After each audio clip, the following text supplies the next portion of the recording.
La Cámara de la Industria Maderera impulsará la especialización y profesionalización de los carpinteros con cursos y talleres de capacitación que iniciarán en enero, informó su presidente Edgardo Martínez Duarte. Vamos a arrancar con el curso de identificación de maderas y posteriormente vamos a ir pasando por fabricación, sistemas, buscando la especialización de los carpinteros, y vamos a cerrar el ciclo de conferencias con pintura.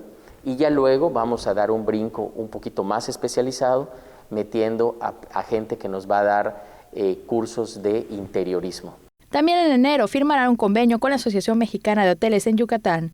Sin duda, esto les va a dar una garantía de que la gente de la industria de la madera que les está proveyendo productos, pues lo está haciendo con calidad, en tiempo, en forma y con las mejores características. Es decir, y en otras palabras, les va a dar certeza de que en este caso los muebleros, carpinteros, tapiceros que los van a atender son gente profesional y que les va a cumplir. El motor de estas cadenas productivas pues va a ser los hoteles, que con las necesidades que tienen, principalmente de mantenimiento de todas sus áreas comunes, cuartos de hotel, así como las remodelaciones y nuevos hoteles que vengan. Los hoteleros también ofrecerán descuentos en cuartos de hotel y restaurantes a los agremiados de la Cámara de la Industria Maderera Delegación Sureste, que abarca Yucatán, Campeche, Quintana Roo, Tabasco y Chiapas. Con imágenes de Joaquín Martínez, Maribel Vega, Teleyucatán te informa.